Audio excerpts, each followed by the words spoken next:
तो चलिए क्वेश्चन आपका दिया गया है कि सम्राट अशोक का कौन सा शिलालेख कलिंग पर उनकी विजय का उल्लेख करता है। तो आपको बताना है कि सम्राट अशोक का ऐसा कौन सा शिलालेख था जो कि कलिंग विजय पर उनका उल्लेख को दर्शाता है। चलिए ऑप्शन आ रहा है यहाँ पर आपका डी नंबर, यहाँ पर 13वां कह रहे हैं, ऑप्शन डी 13वां।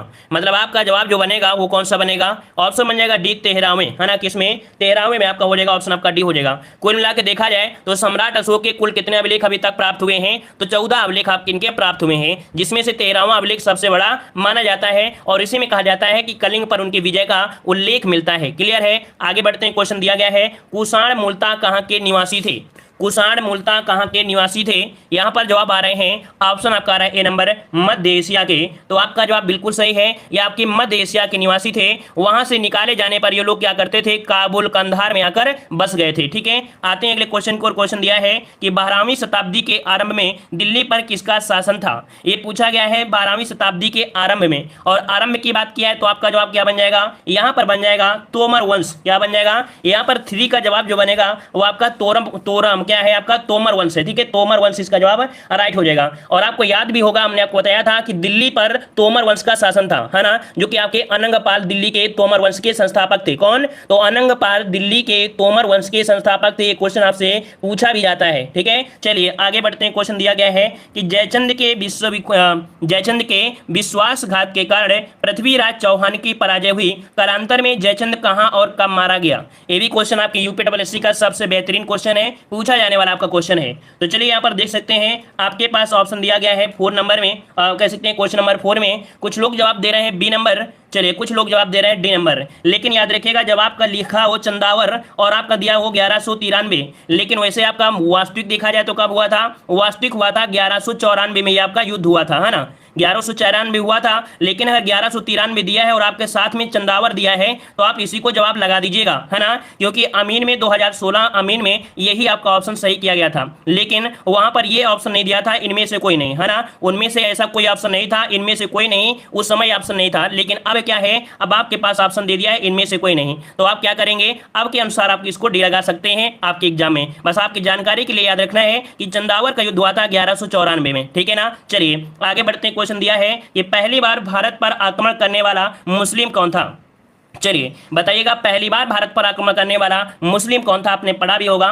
चलिए 5 नंबर में ऑप्शन आ रहा है सी नंबर, मोहम्मद बिन कासिम। बिल्कुल जवाब सही है, बिल्कुल सही जवाब है मोहम्मद बिन कासिम, जो कि यहाँ पर 712 में युद्ध हुआ था, अपने भारत में दाहिर को परास्त किया था, सिंध विजय यहाँ पर पाई थी, है ना। तो आपका जवाब हो जाएगा सी नंबर। और याद रखिए दाहिर और यहाँ पर मोहम्मद बिन कासिम के युद्ध का वर्णन किसमें मिलता है, एक पुस्तक आपकी है चचनामा पुस्तक। कौन सी है, तो आपकी चचनामा पुस्तक में इनके युद्धों का क्या मिलता है, उल्लेख मिलता है, याद रखिएगा। ठीक है ना, चलिए आगे बढ़ते हैं। क्वेश्चन दिया गया है निम्न में से किस शहर में स्वतंत्रता सेनानी चंद्रशेखर आजाद ने ब्रिटिश पुलिस द्वारा घिर जाने पर खुद को गोली मार लिया था। यहां पर हर एक व्यक्ति को पता होगा, हर एक स्टूडेंट को पता होगा कि इसका जवाब क्या हो जाएगा। तो याद रखिएगा यहां पर ऑप्शन बनेगा कौन सा, बी, आपके इलाहाबाद अर्थात आपके प्रयागराज में है, यहां पर ऑप्शन आपका बी हो जाएगा। ठीक है ना, 27 फरवरी 1931 को जो आपके थे आपके चंद्रशेखर आजाद, है ना, तो यहां पर आपको पता है कि बिल्कुल जवाब आपका राइट हो जाएगा। आगे बढ़ते हैं। क्वेश्चन दिया है कि गदर आंदोलन के नेता कौन थे। चलिए जवाब देते रहिए और पसंद आ रहा है तो वीडियो को लाइक शेयर जरूर करते रहिएगा। ठीक है, गदर आंदोलन के नेता कौन थे। चलिए 7 नंबर का जवाब देना है। 7 नंबर में यहाँ पर लाला हरदयाल जवाब आपका आ गया है, तो आपका जवाब बिल्कुल सही है, लाला हरदयाल, ये आपके जवाब हो जाएगा ए नंबर, है ना। और कह सकते हैं स्वतंत्रता करने के उद्देश्य से ही यह क्या आपका संगठन बनाया गया था। ठीक है, अंग्रेजों से स्वतंत्रता प्राप्त करने के लिए आपका उद्देश्य था। ठीक है, 1913 में आपकी स्थापना हुई थी, कहां पर, सैन फ्रांसिस्को में। सैन फ्रांसिस्को कहां पर है, आपके अमेरिका में है। ठीक है, चलिए आगे बढ़ते हैं। क्वेश्चन दिया गया है निम्न में से कौन सा गांधीवादी दर्शन का हिस्सा नहीं है। मतलब गांधी जी देखा जाए तो गांधी जी अहिंसा पर विश्वास करते थे, ब्रह्मचर्य विश्वास करते थे, सत्याग्रह पर विश्वास करते थे, लेकिन व्यवसाय पर नहीं करते थे, है ना। अगर व्यवसाय पर करते तो हो सकता है कि कुछ दूसरा ही आपका सिस्टम होता, मतलब ऑप्शन क्या हो जाएगा, सी नंबर। चलिए आगे बढ़ते हैं। क्वेश्चन दिया गया है कि अमृतसर में क्या, अमृतसर में जलियांवाला बाग कुविख्यात नरसंहार किस दिन आपका घटित हुआ था। तो ये डेट याद रखना है, अमृतसर का जो जलियांवाला बाग है ना, डेट क्या है आपको बताना है, डेट। तो डेट क्या हो जाएगा, 13 अप्रैल 1919। क्या ऑप्शन आपका बी बन जाएगा, 13 अप्रैल 1919 को अमृतसर में जलियांवाले बाग में आपकी सत्यपाल और आपकी सैफुद्दीन किचलू के गिरफ्तारी के विरोध में आपका हुआ था, है ना। यहाँ पर ऑप्शन क्या हो जाएगा, बी नंबर आपका राइट हो जाएगा। आगे बढ़ते हैं, क्वेश्चन दिया गया है कि सविनय अवज्ञा आंदोलन का मुख्य उद्देश्य क्या था। आपने पढ़ा होगा सविनय अवज्ञा आंदोलन, नहीं पढ़ा है तो आज आप पढ़ सकते हैं, जो कि आपके 1930-31 में आपका गांधी जी द्वारा यहाँ पर चलाया गया, है ना। यहाँ पर देख सकते हैं इसका राइट आंसर आपका हो जाएगा नमक कर के विरुद्ध था। इसका ऑप्शन बनेगा डी, नमक कर के विरुद्ध था। ऑप्शन यहाँ पर डी हो जाएगा राइट, ठीक है ना, क्लियर है ना। चलिए आगे बढ़ते हैं, क्वेश्चन दिया गया है कि भारत का सबसे बड़ा तांबा कच्ची धातु उत्पादक राज्य कौन सा है। यहाँ पर तांबा उत्पादन जो कि कच्ची धातु के रूप में है, ये आपके कहां पर होता है। चलिए यहाँ पर प्रयास आपका अच्छा है, ऑप्शन आपका हो जाएगा ए के राजस्थान में, ठीक है। राजस्थान जहाँ कुल देखा जाए तांबा इसका उत्पादन 53.81% आपका होता है ना। और इसके बाद झारखंड में होता है, मध्य प्रदेश में भी होता है ना। लेकिन यहाँ पर तांबा जो कि राजस्थान की खेतड़ी क्षेत्र जो आपका है बहुत ही प्रसिद्ध है, क्लियर है ना। राजस्थान में खेतड़ी आपने सुना होगा। चलिए आगे बढ़ते हैं, क्वेश्चन दिया है समुद्री जल का औसत खारापन होता है, मतलब जो समुद्र का जल है इसका जो खारापन है वो कितना है। तो खारापन आपका हो जाएगा कितना, 3.5%। ये आपका खारापन है औसत के रूप में। कहीं कहीं पर आप देखे होंगे जैसे आपके अमृत सागर है ना, तो यहाँ पर तो बहुत ही ज्यादा खारा है ना। तो यहाँ पर ऑप्शन क्या हो जाएगा, सी नंबर। नेक्स्ट क्वेश्चन दिया गया है कि यूरोप में उच्चतम पर्वत शिखरों में से एक माउंट एल्ब्रुस कहाँ पर स्थित है। आपको बताना है कि यूरोप में आपका उच्चतम पर्वत शिखर में से जो आपका माउंट एल्ब्रुस है ये आपकी कहाँ पर मिलता है। आपकी यूरोप में मिलेगा, लेकिन कहां पर, तो आपके ऑप्शन सी आपके रूस में। कहां पर, तो आपके रूस जो कि क्षेत्रफल की दृष्टि से देखा जाए तो आपके संसार का सबसे बड़ा देश है, इसी में विस्तार इसका पाया जाता है, याद रखिएगा, ठीक है ना। चलिए आगे बढ़ते हैं, क्वेश्चन दिया गया है कि कजाइल कुम रेगिस्तान कहां पर है। तो देखिए आपका रेगिस्तान दिया गया है और यहां पर बताइएगा कि इसका जवाब जो बनेगा वो आपका सही क्या हो जाएगा। तो ये जो कजाइकल कुम रेगिस्तान है इसका जो विस्तार है वो आपकी कहां पर है, आपके तो याद रखिए आपके उज्बेकिस्तान में है और साथ में आपके कहां पर, कजाकिस्तान में है, तुर्कमेनिस्तान में है। मतलब यहां पर देखा जाए तो आपका जवाब इनमें से हो जाएगा 14 का ऑप्शन सी इसका हो जाएगा और आपका डी। मतलब इस वाले क्वेश्चन के दो आपके बनेंगे, सी और डी दोनों होंगे, क्योंकि इसका विस्तार इतना है कि उज्बेकिस्तान और तुर्कमेनिस्तान में भी पड़ता है। इस कारण से यह रेगिस्तान सीर दारिया और आपकी अंबू दारिया नामक दो नदियों के दोआब के मध्य में है। कौन दो नदियां पड़ती हैं, मीर दरिया और एक अंबू दरिया, उनके बीच आपका ये मैदान आपका है। तो इसका जो ऑप्शन आपको लॉक करना है सी और डी लॉक करना है, ठीक है। आगे बढ़ते हैं, क्वेश्चन दिया है कि उस सबसे बड़े देश का नाम बताइए जिसकी सीमा में से एक भी नदी नहीं बहती है। यहां पर बताइएगा कि ऐसे देश का नाम बताइए जिसकी सीमा में एक भी नदी नहीं बहती है।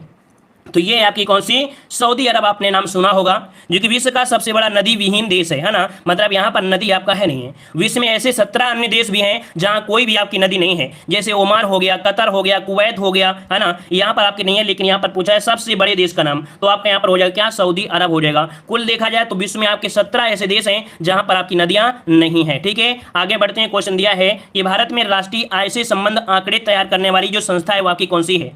तो जो राष्ट्रीय आय का आकलन करती है उसका यहाँ पर आंकड़े तैयार करती है, ये आपकी कौन सी है। तो यहाँ पर आपका जवाब हो जाएगा कौन सा, तो योजना आयोग तो करती नहीं है ना, ये तो करती नहीं है। यहाँ पर भी हो जाएगा सेंट्रल स्टैटिक यील्ड्स, यहाँ पर आपका जवाब हो जाएगा कौन सा, यहाँ पर बी आपका जवाब राइट हो जाएगा। एक आपका ऑर्गेनाइजेशन है, यहाँ पर ऑप्शन क्या हो जाएगा आपका बी हो जाएगा, ठीक है ना। चलिए आगे बढ़ते हैं, क्वेश्चन दिया है आयकर कौन लगाता है। देखो आयकर जो लगाता है, कौन लगाता है, तो आपका केंद्र सरकार लगाती है। याद रखिए आयकर पे जो टैक्स होता है वो कौन लगाता है, तो आपका केंद्र सरकार द्वारा लगाया जाने वाला कर है। जैसे आपका आयकर होता है, निगम कर होता है, संपत्ति कर होता है ना, धन कर होता है, ये आपको लगाते हैं, ठीक है। आगे बढ़ते हैं, क्वेश्चन दिया गया है कि बंबई हाई का संबंध किसे है। नाम तो आपने सुना होगा बंबई हाई। बंबई हाई जो आपका है पेट्रोलियम उत्पादक है ना, बिल्कुल सही है, पहले से आपके जवाब आ चुके हैं। ये बंबई हाई का जो संबंध है वो पेट्रोलियम उत्पादन से, तो 18 का ऑप्शन क्या बन जाएगा, यहाँ पर आपका बी हो जाएगा। देखा जाए तो आपके मुंबई के उत्तर पश्चिम जो सागर है उसे लगभग 175 किलोमीटर जब जाएंगे तो वहां पर आपका तेल क्षेत्र का आपका मिलता है, ठीक है ना। चलिए आगे बढ़ते हैं, क्वेश्चन दिया है कि कलकत्ता स्टॉक एक्सचेंज स्थित है।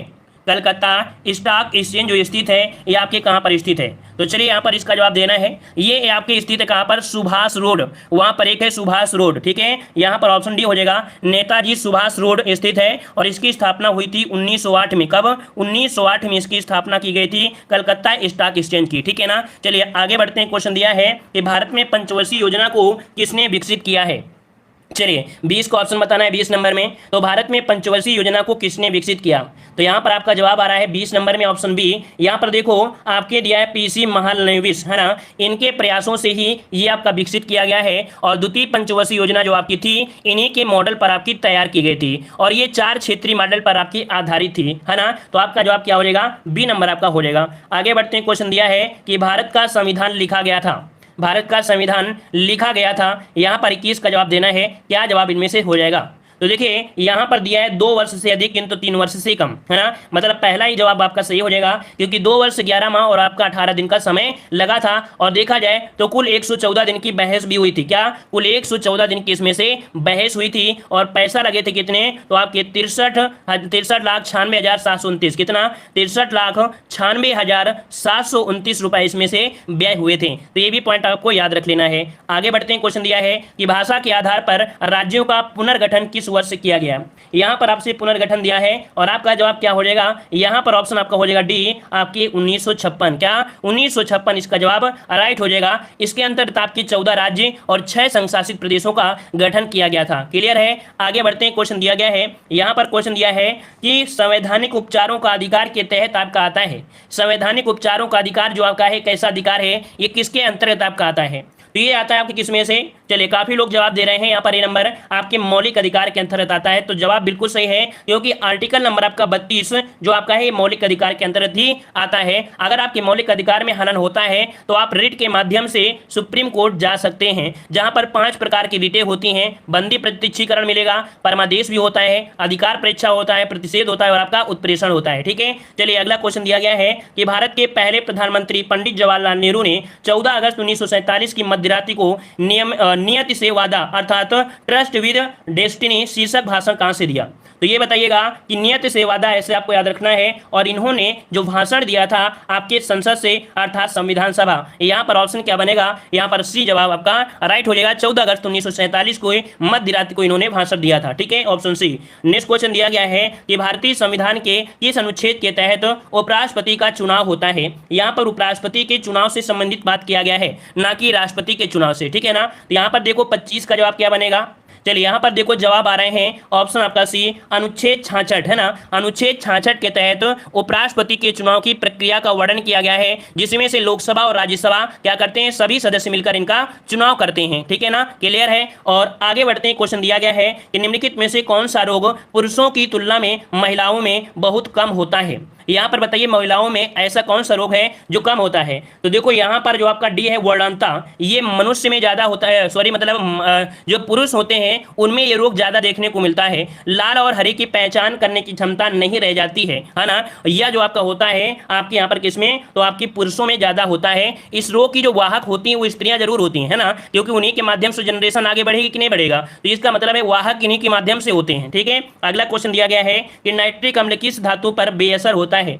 नाइट्रिक अम्ल किस धातु पर बेअसर होता है आपसे पूछा गया है। वीडियो पसंद आ रहा है तो वीडियो को लाइक शेयर भी करते रहिएगा। ठीक है ना। और पहली बार चैनल पर विजिट किए हैं तो आप प्लेलिस्ट के माध्यम से आप सभी वीडियो देख सकते हैं, चाहे वो हिस्ट्री हो, ज्योग्राफी हो, पॉलिटी हो, करंट अफेयर हो, या आपके यहाँ पर हिंदी हो या मैथ हो, सब आपको करंट अफेयर वगैरह सब मिल जाएगा प्लेलिस्ट में। ठीक है। तो लाइक शेयर करना ना भूलें। यहाँ पर देखो नाइट्रिक अम्ल का कुछ लोग जवाब दे रहे हैं। यहाँ पर ऑप्शन आपका हो जाएगा 27 नंबर में, यहाँ पर सी नंबर सोना पर। याद रखिएगा कि नाइट्रिक अम्ल जो आपका होता है क्या? तो आप HNO3, है ना, इसका सोना पर जो सोना धातु होती है उसमें से आपका बेअसर होता है, क्योंकि इसमें क्रिया इसकी नहीं हो पाती है। वहीं पर आपका नाइट्रिक अम्ल हो या निकिल हो, चांदी हो, सब पर आपका ये क्रिया कर जाता है। अगला क्वेश्चन दिया है कि विट्रियाल का तेल किसे कहा जाता है? चलिए एक आपका तेल दिया गया है, कह रहा है विट्रियाल का तेल। विट्रियाल का तेल कहते हैं किसे? तो आपके सल्फ्यूरिक अम्ल का कहते हैं। क्या? ऑप्शन डी हो जाएगा। सल्फ्यूरिक अम्ल आपने नाम सुना होगा, H2SO4, है ना, इसे कहा जाता है ऑयल ऑफ विट्रॉल। ठीक है, ऑप्शन आपका डी हो जाएगा। अगला क्वेश्चन दिया है कि दबाव का एक एसआई यूनिट क्या होता है?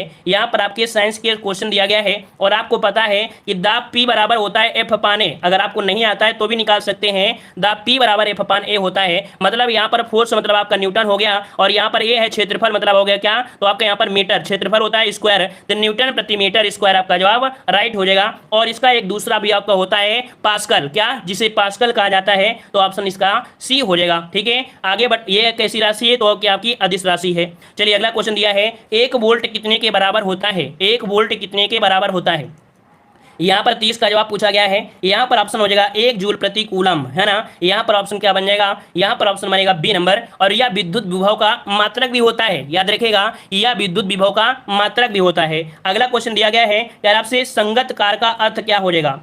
तो चलिए यहाँ पर संगत कार का मतलब होता क्या है आपसे पूछा गया है। संगत कार का मतलब होता है कि गायक के साथ गाने वाला। कभी कभी आप देखते हैं कि जो सिंगर होता है उसके साथ में चिंटू मिंटू और होते हैं, है ना, जो उनकी वाणी को और तीव्रता के साथ निकालने का प्रयास करते हैं, और जो आपका गाना होता है तो सुरीला भी हो जाता है। तो यहाँ पर होता है गायक के साथ गाने वाला जो आपका होता है उसे बोलते हैं आपका क्या, तो संगत कार आपका हो जाएगा, है ना। क्लियर है ना। चलिए अगला दिया गया है कि लोकोक्ति और उनके अर्थ के जोड़े में से कौन सा जोड़ा यहाँ पर गलत दिया गया है 37 नंबर में। तो चलिए यहाँ पर देखते हैं, कह रहा आपसे, उल्टा चोर कोतवाल को डांटे, मतलब अपना दोष न मानकर दूसरे पर मढ़ना। पहला तो सही दिया है। आंख का अंधा नाम नयन सुख, मतलब नाम के प्रतिकूल कार्य करना, ये भी सही दिया गया है। अक्ल बढ़िया भैंस बल की अपेक्षा बुद्धि अधिक शक्तिशाली होता है, ये भी सही दिया है। आ बैल मुझे मार, मतलब बैल को मारना, तो भाई बैल से संबंधित बैल से नहीं होगा, मतलब यहाँ पर जो आपका जवाब है ये यहाँ पर आपका गलत हो गया है ना। यहाँ पर ये पॉइंट आपका गलत है। यहाँ पर अकारण झगड़ा लेना, है ना, आ बैल मुझे मार मतलब होता है अकारण झगड़ा लेना, तो इसका मतलब ऑप्शन डी नंबर गलत दिया गया था।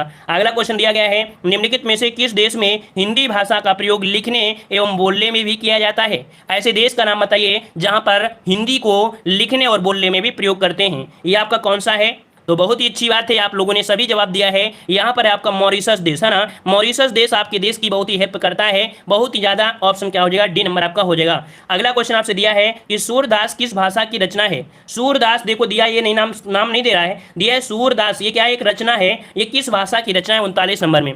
तो सूरदास जो रचना है ये ब्रज भाषा में है ना। और यहाँ पर ऑप्शन क्या हो जाएगा, सी नंबर आपकी ब्रज भाषा में आपका हो जाएगा, ठीक है ना। और सूरदास की बात करते हैं तो वात्सल रस के सम्राट माने जाते हैं जो आपके सूरदास है, इन्हें वात्सल्य रस का सम्राट भी कहते हैं। चलिए आगे बढ़ते हैं। बहिष्कार का संविच्छेद आपको बताना है।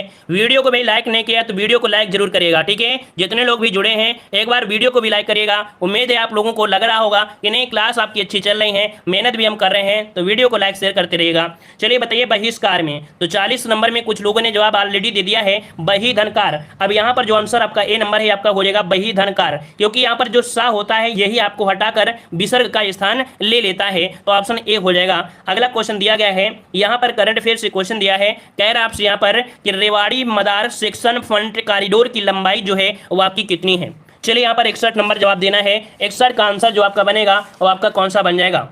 चलिए यहाँ पर आपका जवाब क्या बन जाएगा 61 नंबर में, तो ऑप्शन बन जाएगा बी, कि रेवाड़ी मदार सेक्शन फ्रंट कॉरिडोर की लंबाई है वो आपकी 306 किलोमीटर, कितनी, 306 किलोमीटर है। ऑप्शन आपका बी हो जाएगा। अगला क्वेश्चन दिया गया है कि केंद्र सरकार ने लद्दाख की भाषा, क्या, केंद्र सरकार ने लद्दाख की भाषा संस्कृति और भूमि के संरक्षण हेतु किसकी अध्यक्षता में एक समिति बनाने का फैसला लिया है। और ये समिति बनाने का फैसला लिया है आपको ऑप्शन बी, जी करण रेड्डी, क्या, जी किशन रेड्डी है, जी किशन रेड्डी। यहाँ पर ऑप्शन क्या हो जाएगा, यहाँ पर आपका बी हो जाएगा। ये समिति इनकी अध्यक्षता में ये समिति बनाने का फैसला लिया है वहाँ की भाषा, वहाँ का कल्चर, वहाँ की भूमि के संरक्षण के बारे में। अगला क्वेश्चन दिया गया है, कह रहा है वीरेंद्र कुमार पाल को किस देश के लिए भारत का राजदूत नियुक्त किया गया है। चलिए वीरेंद्र कुमार पाल को किस देश के लिए भारत का राजदूत नियुक्त किया गया है। राजदूत आपसे पूछा गया है, अगर याद हो तो जवाब दीजिएगा, नहीं तो हम आपको यहाँ पर बता रहे हैं। आपका ऑप्शन सी हो जाएगा सोमालिया। कहाँ का, सोमालिया का राजदूत नियुक्त किया गया, याद रखिएगा, किसे, वीरेंद्र कुमार पाल को। नेक्स्ट क्वेश्चन दिया है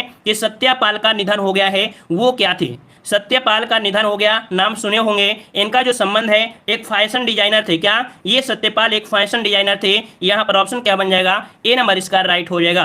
अगला क्वेश्चन आपसे दिया गया है, क्या है आपसे यहाँ पर एक पुस्तक आपका है, पुस्तक संबंधी आपको वीडियो मिल जाएगा। कह रहा है राइट अंडर योर नोज, है ना।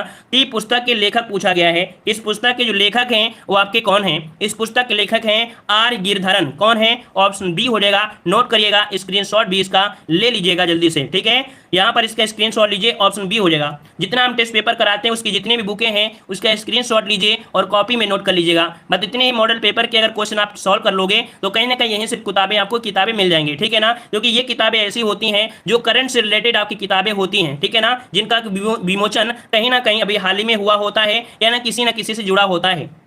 चलिए, किस एयरलाइन ने दिल्ली हवाई अड्डे पर विमान को कीटाणु रहित क्या है कि किस एयरलाइन ने दिल्ली हवाई अड्डे पर विमान को कीटाणु रहित रखने के लिए एक अल्ट्रा वायलेट रोबोटिक डिजाइन तैनात किया गया है। तो देख सकते हैं यहाँ पर अल्ट्रावायलेट रोबोटिक डिजाइन है और इसे क्या करेगा, कीटाणु रहित रखेगा। और ये जो आपका एयरलाइन है वो आपकी कौन सी है, 66 का ऑप्शन डी हो जाएगा, air India express. Right answer काफी लोगों ने दिया है डी नंबर, यहाँ पर आपका एयर इंडिया एक्सप्रेस है। नेक्स्ट क्वेश्चन दिया गया है कि मेरा गांव मेरा गौरव कार्यक्रम की संस्था की एक पहल है। देखिएगा, मेरा गांव मेरा गौरव कार्यक्रम की संस्था का एक पहल है। चलिए 67 का जवाब देना है, 67 नंबर में। यहाँ पर आपका हो जाएगा भारतीय कृषि अनुसंधान परिषद का, किसका है ये कार्यक्रम जो आपका है, भारतीय कृषि अनुसंधान परिषद का कार्यक्रम है, इसकी एक पहल है मेरा गांव और मेरा गौरव। ठीक है, अगला क्वेश्चन दिया गया है कि खबरों में रहा मध्य अफ्रीकी गणराज्य की राजधानी क्या है। तो आप लोग पढ़े होंगे आपके मध्य अफ्रीकी गणराज्य, इसकी राजधानी नहीं पढ़े तो आज पढ़िएगा, आपकी बंगुई क्या है, इसकी राजधानी है बंगुई। ऑप्शन बनेगा आपका सी नंबर। नेक्स्ट क्वेश्चन दिया गया है कि क्वांटम कंप्यूटिंग में अनुसंधान हेतु तेल अवीव विश्वविद्यालय के साथ किस आईटी क्षेत्र की कंपनी ने समझौता किया है। यहाँ पर ये कंपनी है जिसने समझौता कर लिया है, विप्रो कंपनी ने। विप्रो कंपनी ने क्वांटम कंप्यूटिंग में अनुसंधान हेतु अभी विश्वविद्यालय के साथ क्या कर लिया है, आपके समझौता कर लिया है, आपकी विप्रो है। ऑप्शन बी हो जाएगा। और अगला क्वेश्चन दिया गया है 91 K9 Vajra T gun launch किया गया, इसका निर्माण किस कंपनी द्वारा किया गया है। एक गन है और इसका निर्माण जो किया गया है आपके किया गया है लार्सन एंड टुब्रो, किसके, इसने तो लार्सन एंड टुब्रो कंपनी ने इस गन का निर्माण किया है। तो ये कुछ करंट अफेयर के क्वेश्चन रहे। अब यहाँ पर आपको जीके से क्वेश्चन आपको मिलने वाले हैं। कह रहे दक्षिण भारत का मैनचेस्टर किसे कहा जाता है। चलिए दक्षिण भारत का मैनचेस्टर आपसे पूछा गया है, यहाँ पर आपका जो जवाब बनेगा वो आपका सही जवाब क्या हो जाएगा। चलिए यहाँ पर 71 नंबर में यहाँ पर कुछ लोगों ने प्रयास भी किया है और इसका जो आपका राइट आंसर बनेगा वो आपका बन जाएगा ए नंबर, आपके कोयम्बटूर है। क्या है आपका कोयम्बटूर में है, याद रखिए कोयम्बटूर आपका है भारत का मैनचेस्टर। अगर हम आपसे बात करते हैं यहाँ पर कई प्रकार के यहाँ से एग्जाम से क्वेश्चन बनते हैं, जैसे कानपुर है ना, कानपुर शहर को भी कहा जाता है ना कि उत्तर भारत का मैनचेस्टर कौन है, तो आपका कानपुर है। दक्षिण भारत का तो मैनचेस्टर आपके कोयम्बटूर जो कि आपके तमिलनाडु में है ना। और भारत का मैनचेस्टर तो भारत का मैनचेस्टर गुजरात के शहर अहमदाबाद को कहा जाता है ना।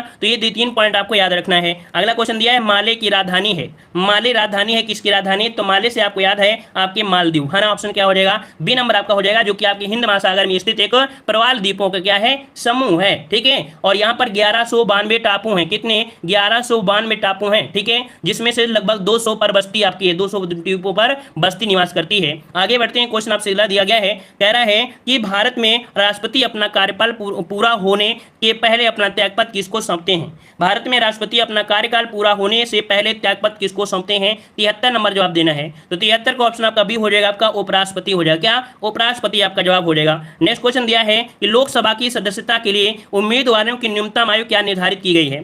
तो यहाँ पर देखो लोकसभा की बात किया है, जो कि आप सभी को पता है कि आपका जवाब क्या हो जाएगा, 25 वर्ष आपका जवाब राइट हो जाएगा। नेक्स्ट क्वेश्चन दिया है उत्तर प्रदेश का प्रमुख लोकगीत क्या है। उत्तर प्रदेश का प्रमुख लोकगीत पूछा गया है, धमार, बिरहा, टप्पा और कव्वाली। जवाब क्या बनेगा, तो जवाब हो जाएगा बी आपका बिरहा है ना। ये क्या है, तो आपके उत्तर प्रदेश का लोक गीत जो आपका है बिरहा है ना। अगला क्वेश्चन आपसे दिया गया है कि निम्नलिखित में से किसका मिलान सही रूप से किया गया है।